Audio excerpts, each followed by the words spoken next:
Le président de la République, Alassane Ouattara, était ce matin à Bouna, dans la région du Boukani, secoué le mois dernier par des violences intercommunautaires qui ont coûté la vie à 33 personnes. Le chef de l'État a appelé les populations à la paix. Le nouveau guichet unique du permis de construire est ouvert officiellement depuis hier. Le Premier ministre Daniel Kablan-Duncan, accompagné du ministre de la Construction et de l'Urbanisme, a inauguré ce guichet.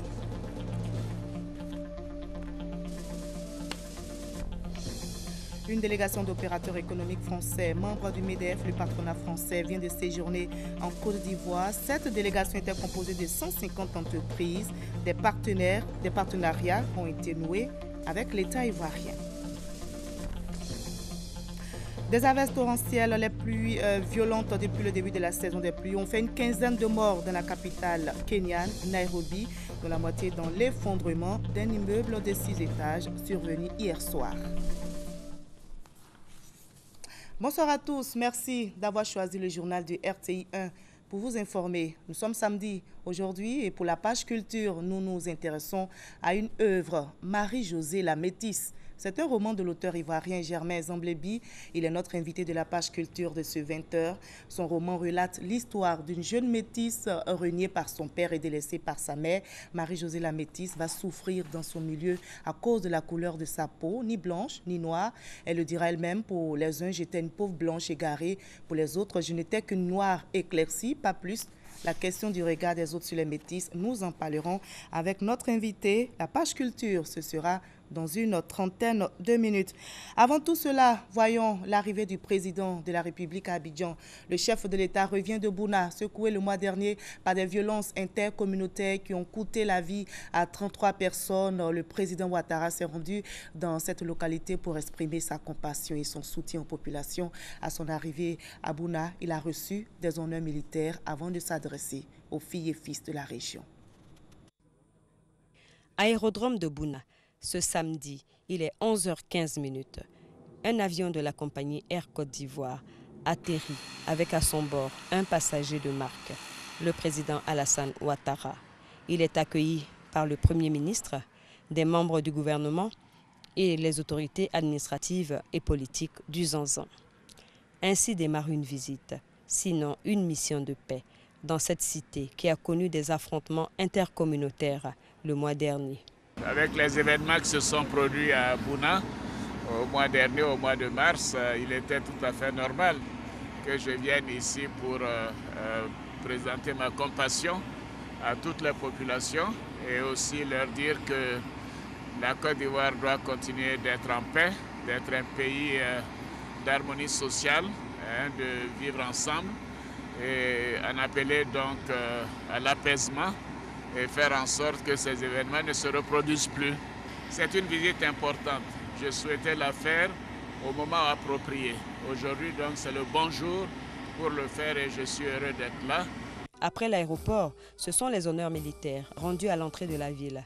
Honneurs militaires composés de la musique de la garde républicaine, du drapeau de l'État présenté par 2 pelotons de l'école de gendarmerie d'Abidjan et 3 sections du bataillon de sécurisation de l'Est. Toutes ces troupes étaient placées sous le commandement du lieutenant-colonel Soro Draman, commandant du bataillon de sécurisation de l'Est. Le protocole respecté, le président Alassane Ouattara peut enfin aller vers les populations. La paix, la cohésion sociale, l'unité pour le développement de la région du Boukani, voilà le message lancé aux populations à Bouna ce matin par le président de la République. Le chef de l'État veut que la paix soit consolidée. Il a échangé sur la question avec le roi de Bouna, Sa Majesté Garakorni II. On fait le point avec Eugène Atoubé. Moment particulier et significatif pour le royaume de Bouna. L'arrivée à la cour du président de la République. Il est 11h30 quand Alassane Ouattara franchit le portail d'entrée où l'attendait toute la cour et les autorités administratives de Bouna.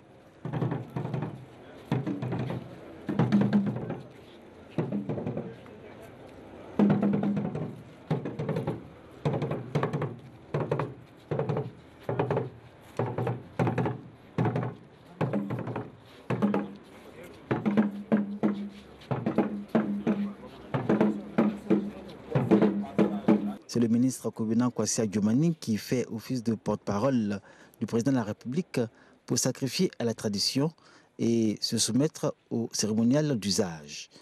Le président Alassane Ouattara est reçu par Sa Majesté Diarra Kourouni. Un entretien qui a duré environ 1 heure, un huis clos. Au sortir, aucune déclaration. On sait toutefois que le président Alassane Ouattara est venu apporter sa compassion au roi de Bouna et aux populations de cette localité après les violences intercommunautaires survenues au mois de mars dernier. Dès son arrivée à l'aéroport de Bouna, il avait même lancé aux parties en conflit un appel à l'apaisement.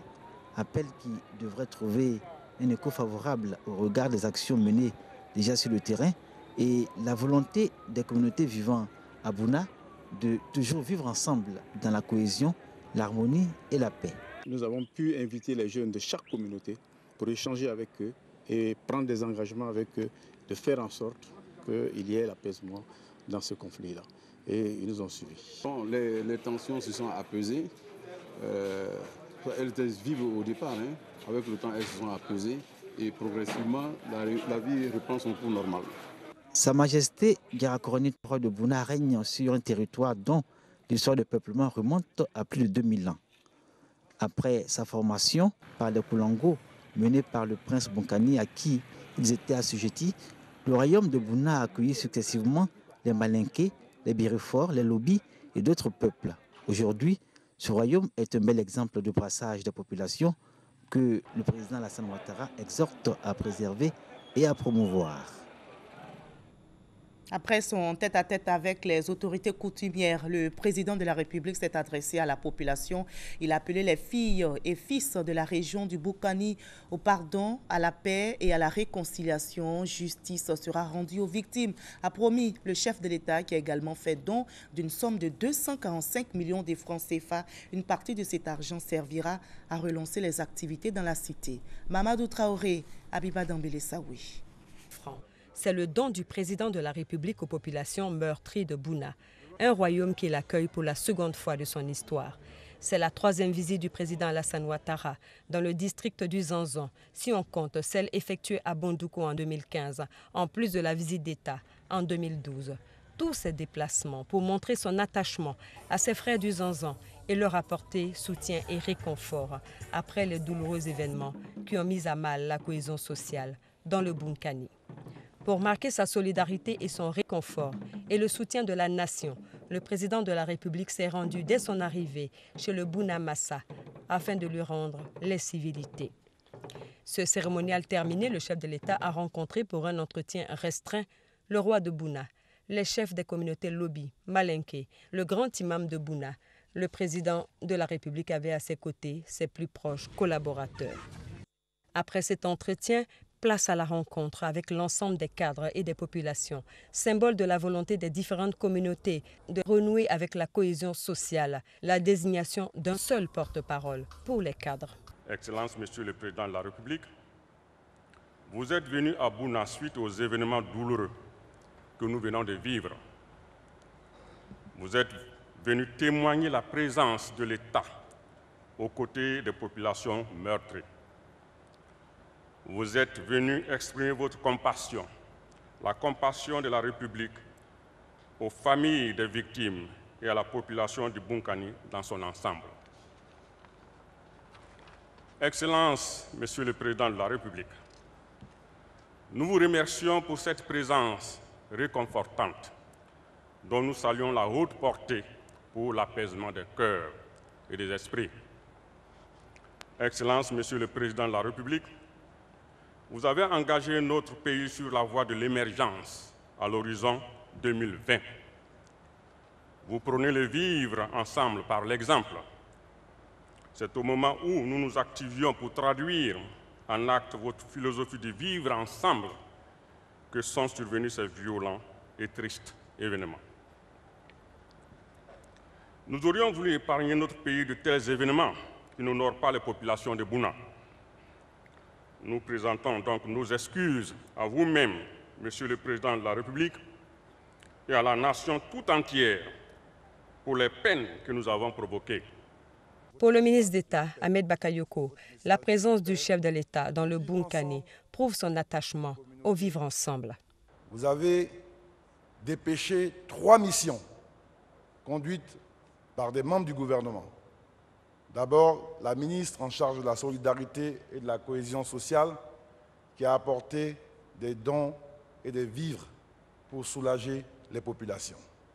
Les ministres de la région, le garde des Sceaux, le ministre de la Justice, Madame la ministre du Plan et du Développement sont venus apporter soutien, compassion aux populations. Nous sommes venus également avec une délégation de ministres rencontrer les communautés, apporter votre message de paix et de compassion. Aujourd'hui, pour couronner tout cela, vous venez en personne, vous-même, apporter votre message de paix, votre message de paix, votre message de paix, de vivre ensemble aux communautés et les inciter à faire la paix. Dans son adresse aux populations, le président Alassane Ouattara a rendu hommage aux victimes et promet que justice sera rendue. J'ai été choqué et peiné par ces événements. Oui, d'abord par l'ampleur, la brutalité, la rapidité. Et aussi le fait que cette vague de violence est intolérable. Et je la condamne. Je ne puis accepter cela. J'adresse mes condoléances les plus attristées à toutes les familles qui ont perdu des proches. Oui, et je le fais avec toute la sincérité qui est mienne. Je souhaite un prompt rétablissement aux blessés qui continuent de souffrir des traumatismes, des violences endurées. Je peux vous dire, avec toute la force que j'ai pu l'exprimer, une enquête sera diligentée et nous punirons tous les coupables que nous trouverons. Je voudrais mettre en garde ces ennemis de la paix, oui, qui pour certains se croient tapis dans l'ombre et qui saisissent toutes les opportunités pour mettre à mal non seulement la coexistence pacifique entre les communautés, mais aussi l'unité nationale. Je serai ferme et sans état d'âme. Je voudrais que les uns et les autres me comprennent bien et que je ne reculerai jamais devant la nécessité d'instaurer la justice et l'équité dans notre pays. Je suis contre la violence. Je suis contre la violence. Et nous ferons tout pour éradiquer la violence. En plus de cette promesse, le chef de l'État a appelé au pardon et à la paix, condition préalable à toute action de développement en faveur du Bunkani. Bouna est une région de convergence de peuples venus d'horizons divers depuis plusieurs générations. Ces peuples aux réalités culturelles différentes ont su pendant des siècles vivre ensemble. Vous devez vivre ensemble. Vous devez avoir l'amour de vivre ensemble. Oui, vous devez vivre ensemble dans la paix, parce que vous êtes des frères, vous êtes des sœurs, et c'est ensemble que nous pourrons bâtir une Côte d'Ivoire où il fait bon vivre et où chacun peut s'épanouir et aspirer à un meilleur avenir. Pour ne plus que Bouna retombe dans l'horreur, le président Alassane Ouattara a annoncé une série de mesures. Il s'agit de la création d'un escadron de gendarmerie, d'un district de police, d'un fonds pour financer les projets des jeunes et des femmes et d'un parc à bétail d'une valeur de 1 milliard de nos francs. Le grand marché sera, lui, réhabilité pour 355 millions de francs. Et l'approvisionnement en eau potable sera renforcé dès mardi prochain. La visite tant attendue du président Alassane Ouattara dans le Bunkani aura tenu toutes ses promesses. Et gageons que le message lancé par le président de la République marquera le début d'une paix durable dans le royaume de Bouna. Et nos reporters ont recueilli quelques réactions après ce discours du chef de l'État. Nous les écoutons. Bâtir une nation, c'est vraiment arriver à mettre toutes les populations ensemble, malgré leur diversité culturelle, religieuse. Et c'est ça qui fait qu'une nation, on bâtit une nation. Et le chef de l'État a marqué aujourd'hui sa détermination, il a marqué la force de l'État. Et je crois que c'est ça qui a retenu mon attention à travers ces messages-là. Nous avons entendu le président de la République donner un message très fort, un message de réconciliation et surtout un message qui sera basé sur la justice vraie. Et nous sentons vraiment une détermination du président de la République à accompagner le Bunkani dans la recherche de la paix, de la cohésion. Nous sommes heureux, contents en tant que fils du Bunkani. Le président a su trouver les mots justes qui nous ont délivrés. Il a délivré le Bunkani d'une situation qui commençait à trop fermenter. Là aujourd'hui nous sortons de cette cérémonie-là vraiment comme d'une renaissance. Vraiment, je pense que si les actes suivent les paroles, le Bunkani est délivré. Je pense que le président de la République a eu le mot juste.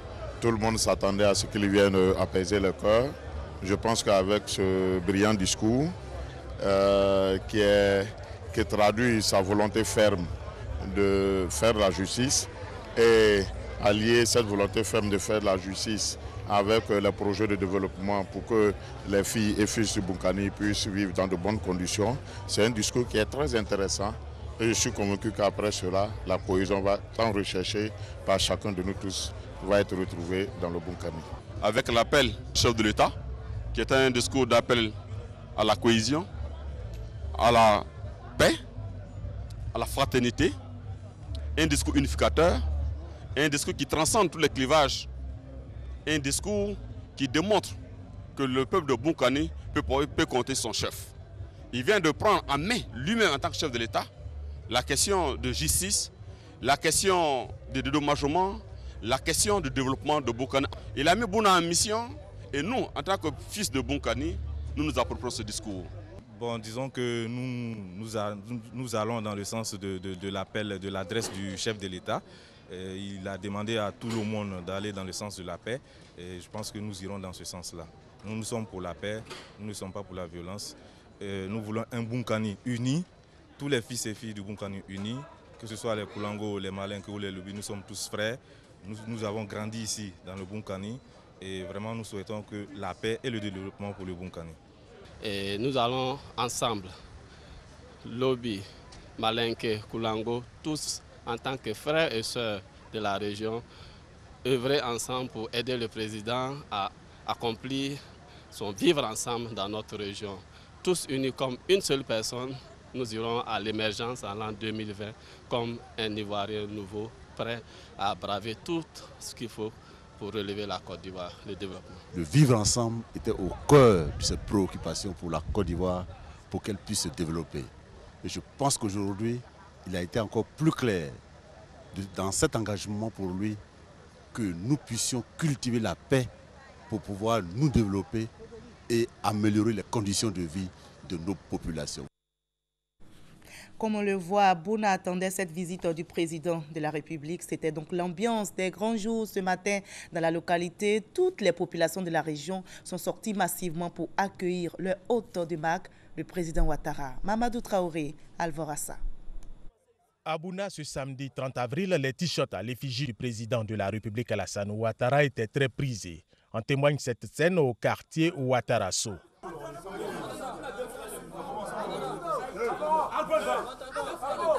Autre point d'affluence des populations pour obtenir les t-shirts, la sous-préfecture de Bouna. Ici, le comité d'organisation s'attelle à satisfaire le plus grand nombre de personnes avec des vivres à l'appui. Nous avons reçu du comité d'organisation un ensemble de t-shirts, 250 par ballot, ce qui fait environ une soixantaine de ballots que nous avons reçus. Donc nous sommes à peu près à 12 000, 15 000 t-shirts. Pour la répartition, c'est par vague d'arrivée. Les t-shirts à l'effigie du président de la République Alassane Ouattara, acquis ou pas, les populations de Bouna, dans leur ensemble, ont massivement convergé vers la place de meeting, le complexe sportif, pour accueillir le chef de l'État. Unis dans leur diversité, comme pour dire que la page de la crise est définitivement tournée dans la région de Bunkani. Eh bien, pour la réussite de cette visite, on a aussi misé sur l'aspect sécuritaire. Les populations étaient mobilisées, les forces de l'ordre aussi. Les hommes en tenue, en tout cas, étaient à leur poste, nous explique Alvorassa. Depuis le début des violences dans la région du Bunkani, l'opération Tranquillité scellée a été montée avec près de 700 hommes pour surveiller une superficie de 8750 km² pour sécuriser l'ensemble des populations. Avec cette visite officielle du président de la République Alassane Ouattara dans la région du Bunkani, une seconde opération intitulée Sikbadje Kangouri, Ensemble entendons-nous, est montée avec 1655 hommes. Cet effectif regroupe autant les forces républicaines de Côte d'Ivoire, les gendarmes et les policiers. L'opération Tranquillité scellée compte actuellement 36 jours d'engagement des forces ivoiriennes qui, à terme, verra une implantation d'unités militaires dans la région. Le commissariat de police sera transformé en district et la brigade de gendarmerie en escadron. Et voilà tout ce que l'on pouvait dire sur cette visite du président de la République à Bouna, une visite de réconfort et de soutien après les violences intercommunautaires dans la région. Le président Ouattara, je rappelle, a regagné Abidjan cet après-midi. L'effectif des forces françaises en Côte d'Ivoire va passer de 500 à 900 soldats. L'annonce a été faite hier par le ministre français de la Défense, Jean-Yves Le Drian, de passage à Abidjan après le Tchad et le Nigeria. Il a été reçu hier par le président Ouattara et ils ont parlé notamment de lutte contre le terrorisme. C'est un sujet de Jérôme Kofi Abolé. Jean-Yves Le Drian au palais présidentiel de la République de Côte d'Ivoire. Il y a rencontré ce vendredi le chef de l'État ivoirien, le président Alassane Ouattara. Avec le président de la République de Côte d'Ivoire, le ministre français de la Défense a évoqué l'augmentation du nombre des forces françaises en Côte d'Ivoire qui passe de 500 à 900, la question du terrorisme, la sécurité et tout cela dans le cadre d'une rencontre prévue entre lui et son homologue ivoirien en charge de la défense. J'ai pu m'entretenir avec le président Ouattara et faire connaissance avec mon nouveau collègue ministre de la Défense, avec qui j'aurai des conversations un peu plus approfondies. Nous avons évoqué avec le président l'ensemble des sujets de sécurité, que ce soit la lutte contre le terrorisme, qui nous mobilise à la fois ici et ailleurs, y compris sur le territoire national français, et les moyens à mettre en œuvre ensemble pour poursuivre ce combat pour nos libertés. Nous avons évoqué aussi la collaboration et l'action à mener pour la sécurité maritime dans l'attente du sommet de Lomé. J'ai confirmé l'augmentation des effectifs des forces françaises ici à Abidjan de 500 à 900 dans le cadre de la réorganisation de nos forces pour que ce soit une vraie base opérationnelle avancée. Pour Jean-Yves Le Drian, son séjour ivoirien s'inscrit dans la droite ligne du renforcement de la coopération en matière de défense entre la France et la Côte d'Ivoire. La France et la Côte d'Ivoire ensemble donc dans la lutte contre le terrorisme. Le ministre français de la Défense en visite à Abidjan s'est rendu à Grand Bassam, attaqué le 13 mars dernier par les terroristes. Abou Sanogo. Émotion, compassion et détermination sont les trois sentiments qui sont les miens en me recueillant à Grand Bassam, a écrit dans le livre d'or de l'hôtel L'Étoile du Sud le ministre français de la Défense Jean-Yves Le Drian, venu exprimer la solidarité et le soutien de la France à la Côte d'Ivoire après l'attaque terroriste du 13 mars dernier. Ainsi, après s'être recueilli à la station balnéaire de Grand Bassam, le ministre français de la Défense a déposé une gerbe de fleurs près de la plage. Ce combat-là, il est celui de la Côte d'Ivoire, celui de la France, mais aussi celui de l'ensemble de la communauté internationale. Et ce combat-là, il se mène ici, en Côte d'Ivoire, comme il se mène au Levant, comme il se mène dans les rues de Paris. C'est un moment important sur lequel il faut que nous soyons tous vigilants et mobilisés. Jean-Yves Le Drian est en Côte d'Ivoire dans le cadre d'une tournée africaine de 48 heures qu'il a précédemment conduit au Tchad. Il a quitté Abidjan cet après-midi. On en arrive à l'un des titres de cette édition. Le nouveau guichet unique du permis de construire est ouvert officiellement depuis hier. Le Premier ministre Daniel Kablan-Duncan, accompagné du ministre de la Construction et de l'Urbanisme, a inauguré ce nouveau guichet. La délivrance de l'acte se fera dans les délais réduits, a souligné le ministre de la Construction. Le reportage d'Amza Diaby. Cocody de Plateau, voici le tout nouveau guichet unique du permis de construire, opérationnel depuis ce vendredi. Cette inauguration marque une avancée décisive dans la réforme initiée par le gouvernement en vue de simplifier la délivrance de cet important acte administratif qu'est le permis de construire. La simplification des procédures de délivrance du permis de construire est apparue pour le gouvernement comme une exigence, voire un impératif face aux enjeux de la reconstruction nationale et de la relance économique. Ces enjeux appellent la transparence, la traçabilité, la rapidité et l'efficacité des procédures. C'est pourquoi, comme rappelé tout à l'heure, depuis 2013, le gouvernement s'emploie à réduire les délais de la délivrance du permis de construire par la mise en œuvre d'une réforme de grande envergure. Les nouvelles dispositions ont permis de ramener les délais normatifs à 101 jours, puis à 87 jours, contre rappelé tout à l'heure à 12 mois, selon d'ailleurs les différents rapports du Doing Business. Avec ce guichet unique et la présence de tous les acteurs en un même lieu, le fait aussi que ceux-ci pourront se déplacer concomitamment dans un même véhicule pour aller faire des constats sur les chantiers de construction. Et étant donné que désormais, le guichet présente les particularités suivantes, c'est-à-dire la mise en place d'un système informatique, nous pouvons affirmer que l'acte sera donné dans les délais les plus raisonnables, c'est-à-dire objectivement autour de 21 jours. La mise sur pied de ce guichet s'avère être un soulagement pour les promoteurs et constructeurs agréés de Côte d'Ivoire. Une bouffée d'oxygène pour nous. Nous attendons ça depuis très longtemps. Ces choses faites aujourd'hui, nous ne sommes que ravis. Nous pensons que le délai qu'on nous a annoncé va permettre de booster les choses et les banquiers auront le premier élément qui est l'ACD, c'est-à-dire le titre de propriété. Les réformes mises en œuvre par la Côte d'Ivoire lui ont valu entre autres le classement 2 années de suite dans le top 10 des pays les plus réformateurs au monde, la place de 8e économie la plus compétitive du continent africain selon l'édition 2015 du rapport mondial de la compétitivité et la plus forte progression sur le continent africain en matière de gouvernance selon la fondation Mo Ibrahim. Cependant, le pays occupe le rang de 180e sur 189 économies dans le domaine du permis de construire, d'où l'espoir que ce guichet unique y joue un rôle conséquent. Une délégation d'opérateurs économiques français, membres du MEDEF, le patronat français, vient de séjourner en Côte d'Ivoire. Cette délégation était composée de 150 entreprises. Des partenariats ont été noués avec l'État ivoirien, notamment dans le secteur de l'immobilier. C'est un reportage de Francis Boifo. Par cette signature, des entreprises françaises exerçant dans le bâtiment s'engagent à accompagner la Chambre nationale des promotions immobilières du Côte d'Ivoire.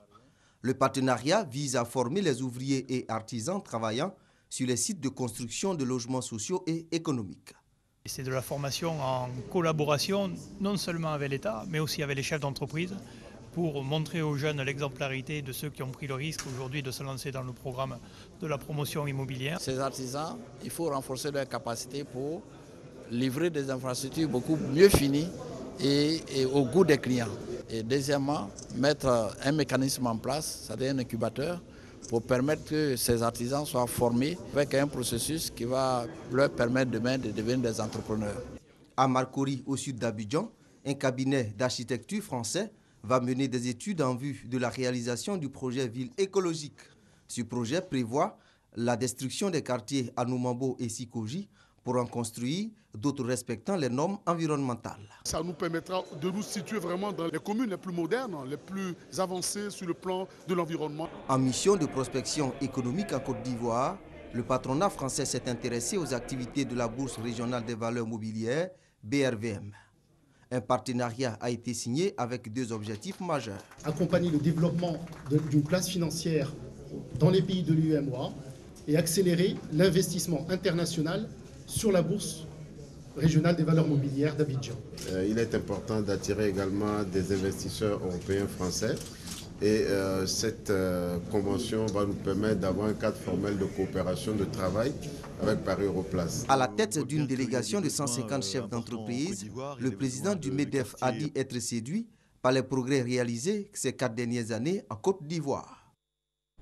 Nous prenons la direction du Maroc où se poursuit le Salon international de l'agriculture. Le ministre de l'Agriculture et du Développement rural, Mamadou Koulibaly Sangafoua, qui conduit la délégation ivoirienne, a prononcé une conférence sur la coopération sud-sud au profit d'une utilisation rationnelle des ressources agricoles en Côte d'Ivoire.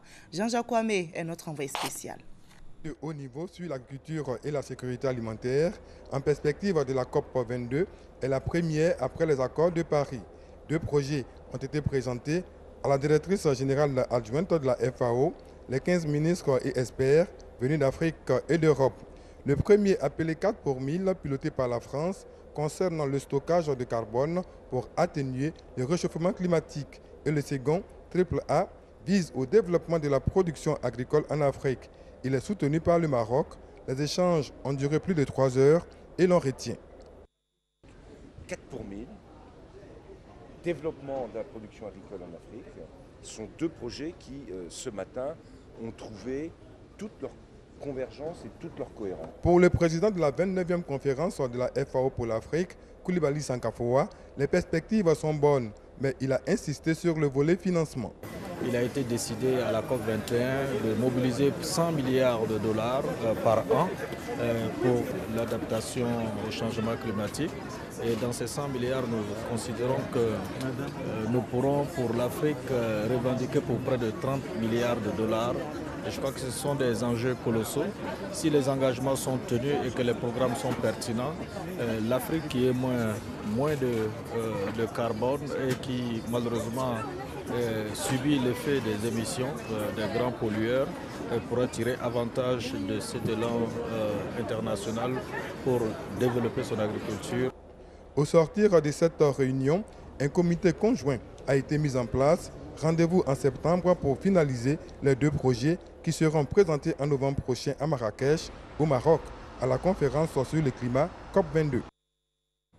Le ministre des Affaires étrangères, Albert Mabry-Touakeus, et l'ambassadeur du Japon en Côte d'Ivoire ont signé un accord relatif au projet d'aménagement du site du débarcadère et de la construction du marché central pour le développement de la zone commerciale de la commune de Sassandra, de la ville de Sassandra, d'un montant de 290 millions de francs CFA entièrement financé par le gouvernement du Japon. Le projet vise à réaliser des plans détaillés de construction du marché central de la ville de Sassandra. L'accord a été signé en présence du ministre des Ressources animales et halieutiques, Kobena Kwasi Adjoumani.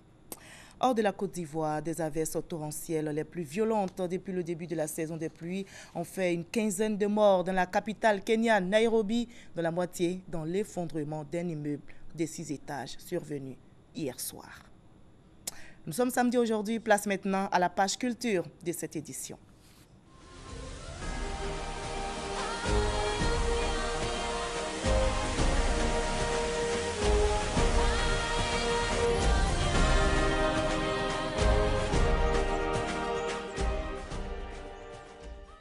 On m'appelait Toubabou, Denis, café au lait, métèque, tomate pourrie. Ces propos sont de Marie-Josée la Métisse, l'héroïne du roman de notre invité de la page culture, Germain Zamblébi. Bonsoir Germain Zamblébi. Bonsoir madame. Ce sont là des propos durs, injurieux même, à l'endroit de votre héroïne Marie-Josée la Métisse. On l'appelait tomate pourrie. Pourquoi? Oui, tomate pourrie, pour dire simplement qu'elle est métisse, ou encore métèque. Ou encore, vous avez vu la panoplie de mots qu'on prenait, de colibets qu'on prenait pour désigner, n'est-ce pas, les métis. C'est insultant, c'est dévalorisant. Et c'est ça qui nous a permis, n'est-ce pas, d'écrire cette œuvre-là. Alors, c'est un pan de la vie des métis que nous ignorions, que vous avez décidé de raconter dans votre roman. Y a-t-il une raison à cela? Qu'est-ce qui vous a inspiré? Il y a une raison parce qu'en fait, il y a beaucoup de préjugés que les gens ont envers les métis. Donc, il fallait faire en sorte que les gens puissent se débarrasser, n'est-ce pas, de ces clichés dévalorisants et regarder les métis sous un prisme, n'est-ce pas, dénué de tout, j'allais dire, de toute déformation. Il faut avoir un regard objectif envers les métis. Ce sont des gens comme vous et moi. Voilà, ils sont peut-être métis, mais il ne faudrait pas les discriminer. Il ne faudrait pas les martyriser davantage. Les métis vivent-ils un enfer selon vous? Apparemment, cette souffrance n'est pas visible, ils sont heureux. Oui, c'est d'ailleurs la raison principale pour laquelle nous avons écrit, n'est-ce pas, sur les métis. Parce que le citoyen lambda, la conscience populaire considère le métis d'abord dans une situation sociale aisée. Beaucoup de gens pensent que quand vous êtes métis, c'est que vous appartenez à une famille aisée, ce qui n'est pas toujours le cas. Notre héroïne ici, n'est-ce pas, habitait dans un quartier populeux. Elle a vécu pratiquement l'enfer sur terre, parce que là, ses parents n'avaient pas les moyens. Elle n'a pas été reconnue par son père, qui était un colon, et sa grand-mère a dû l'élever avec peu de moyens. Et c'était difficile pour eux. Sa mère qui l'a délaissée également, et c'était difficile pour sa grand-mère dans un quartier populaire. Et tout le monde était obligé de l'appeler, n'est-ce pas, tomate pourrie, hein, de l'appeler par moment, je sais pas, café au lait. Hein, ce sont des colibés, et même métèque, le mot métèque, qui veut dire normalement en français étranger, n'est-ce pas, qui a des comportements, j'allais dire, néfastes. Et donc, déjà, le métis est rejeté. À travers le mot métèque, le métis lui-même est déjà rejeté. À cause de sa peau. À vous entendre, c'est vrai, on pourrait être d'accord, mais votre héroïne était enviée pour la couleur de sa peau, puisque ses amis tentaient peut-être de lui ressembler en se dépigmentant. Oui, c'est tous ces clichés-là que je voulais que les gens puissent s'en débarrasser, parce que on a l'impression que les métis sont des séducteurs ou des séductrices, hein, pour certains, et pour d'autres, ce sont des gens qui sont suffisants, qui sont égoïstes, orgueilleux. Bon, ce sont des clichés que les gens ont, alors qu'en fait, les métis sont comme vous et moi. Mais notre héroïne ici, de par la couleur de sa peau, elle donnait l'impression aux gens d'abord, c'est une belle femme. Et même à l'école, déjà, ses copines l'enviaient simplement parce qu'elle est blanche. Pour eux, c'est une blanche. Alors qu'elle, elle voulait devenir noire. Elle aimait la peau noire, sa grand-mère est noire, ses grands-parents sont noirs, et elle ne comprend pas pourquoi les jeunes filles de sa classe envient la couleur de sa peau. D'accord. C'était vraiment, j'allais dire, c'était difficile pour elle, c'est un drame qu'elle vivait. Nous allons suivre ensemble le résumé de votre œuvre avec notre concert Sita Soro, et nous allons poursuivre notre entretien. Merci. On l'appelait Toubaboudeni, café au lait, métèque, tomate pourrie et bien d'autres. Des qualificatifs pour nommer celle qui est née d'un père reconnu blanc et d'une mère noire. Son prénom, Marie-Josée, ou plutôt Marie-Josée la Métisse. Titre éponyme de l'œuvre de Germaine Zamblébi. Ce roman de 93 pages relate le parcours, la vie ou même le calvaire de cette métisse, prise entre deux couleurs de peau, deux univers, pourtant ne connaissant pas son père et n'ayant aucun lien avec la culture occidentale. Pour les uns, elle n'est ni blanche ni noire, alors que pour les autres, elle est une noire éclaircie. Mais pour Marie-Josée elle-même, elle est tout simplement noire. Que de déboires pour cette jeune dame qui, depuis son enfance jusqu'à l'âge adulte, a dû essuyer moqueries et humiliations de tout genre à cause de sa couleur de peau.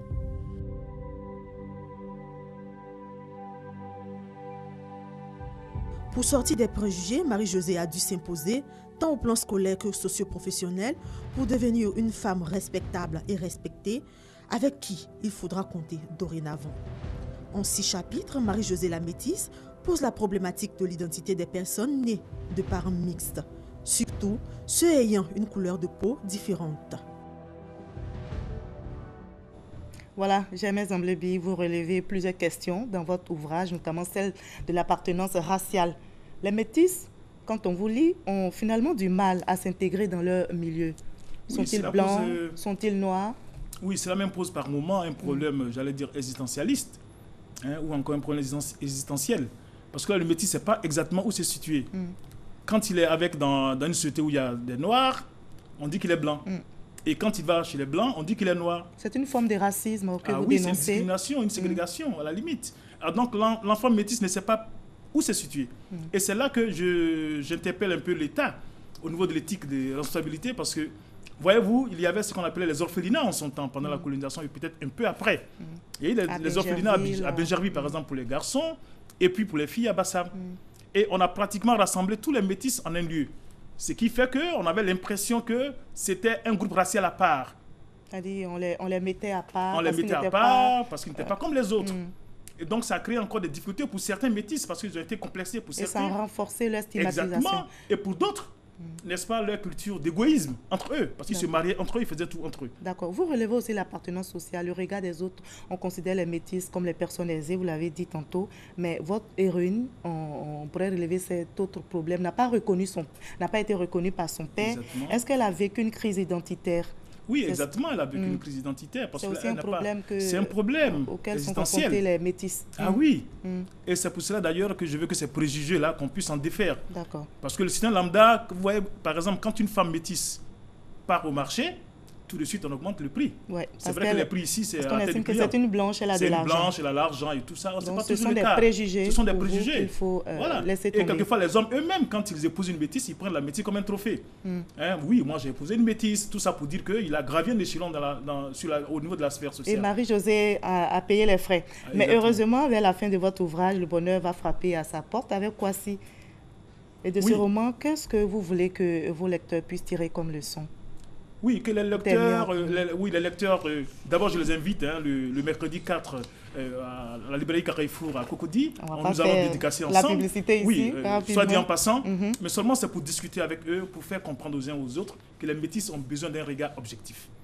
Nous, quand on était à l'école, dès que vous marchez avec un métis, on vous dit, mais écoute, toi tu es à l'aise parce que tu es avec un métis.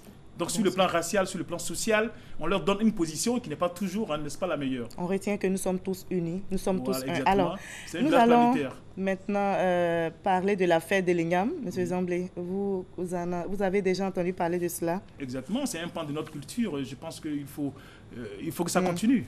D'accord. On va parler tout à l'heure de cette fête de l'Igname, mais on va parler d'un carnaval qui valorise la culture d'Ida, appelé Lolo Carnaval. On va suivre cet élément. C'est super.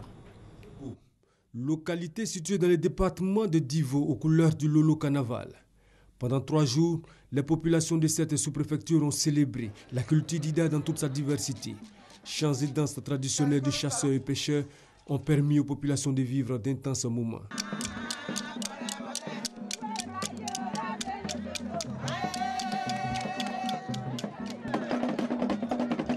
Le chef du village de Neboa, pour sa part, salue la présence d'éminentes personnalités à cette fête de la valorisation de la culture locale.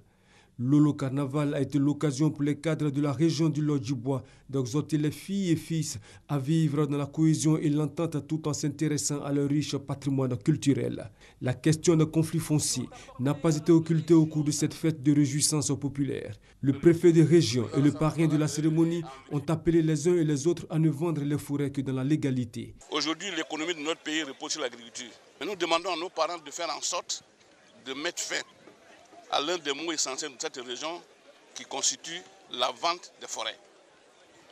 Cela est à la base de plusieurs conflits que nous gérons tous les jours. La vente, c'est un principe universel qui fait suite à celui de la liberté. Chaque personne est libre de disposer de ses biens comme il entend. Après, lorsque vous décidez de vendre, il faut vendre ce qui vous appartient. Le parrain de la cérémonie a fait de nombreux dons, dont une ambulance médicalisée à l'ensemble des villages du canton Aboiri pour le bien-être des populations. Monsieur Zamblébi, vous êtes écrivain, mais vous aimez aussi le cinéma bien sûr, on appelle le 7e art, on vit avec aujourd'hui. D'accord, on va regarder ensemble ce film intitulé Sans regret, un film pour décrire la misère d'un ouvrier. Sans regret. C'est le nouveau long-métrage à l'affiche dans les salles de cinéma Majestic à Abidjan. Un avant-goût de ce film a été donné aux cinéphiles lors de la grande première au Majestic Cinéma Ivoire à Cocody.